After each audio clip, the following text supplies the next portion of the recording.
আমরা আইন পড়েছি একমাত্র একটা কারণেই যে আমাদের বাবার বিচার আমরা চাই। আমি অ্যাডভোকেট সাকিব রহমান, আমি শহীদ কর্নেল কুদরত ইলাহির সন্তান। আমি এখানে আছি একজন অ্যাডভোকেট। আমি অ্যাডভোকেট সাকিব রহমান, আমি শহীদ কর্নেল কুদরত ইলাহির সন্তান। আমি সহ এখানে রাকিন আহমেদ আছে, বিডিআর এর লাস্ট ডিজির ছেলে। আমরা আইন পড়েছি একমাত্র একটা কারণেই যে আমাদের বাবার বিচার আমরা চাই এবং আমাদের বাবার বিচার করে ছাড়বো।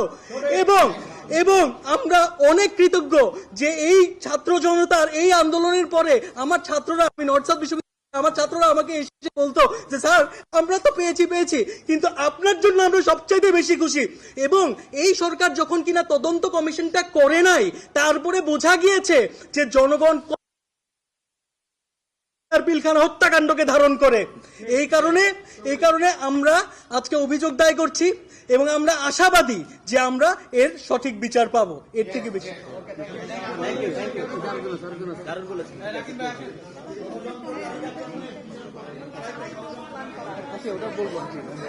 আসসালামু আলাইকুম। আমি রাকিন আহমেদ ভুইয়া, আমি শহীদ জেনারেল শাকিল আহমেদের ছেলে, শহীদ নাজিন আহমেদের ছেলে।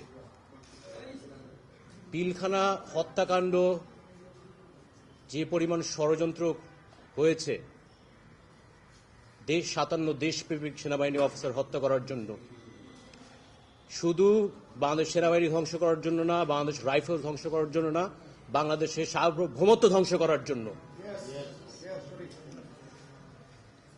পিলখানার ভিতরে, সরি আমি বলতে আমার কষ্ট হয়,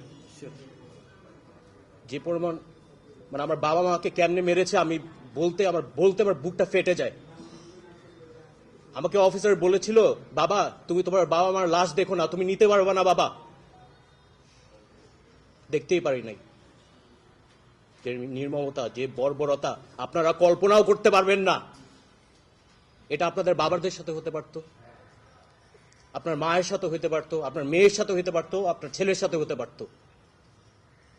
একটাই অপরাধ ছিল তাদের, জানেন কি? তারা বাংলাদেশকে ভালোবাসত, বাইরের শত্রু থেকে দেশকে রক্ষা করত।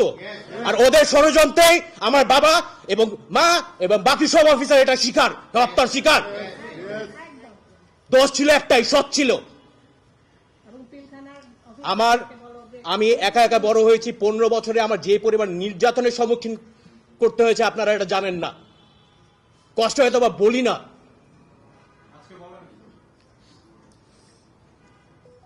আমরা চাই সুষ্ঠু বিচারটা হোক। 15 বছর একা ছিলাম, শুধু একমাত্র আল্লাহ তাআলা ছিল আমার পাশে। আমি বিশ্বাস আমরা বিজয় হব ইনশাআল্লাহ। আর কোন ষড়যন্ত্রকারী আমাদের থামায় রাখতে পারবে না ইনশাআল্লাহ। Thank you.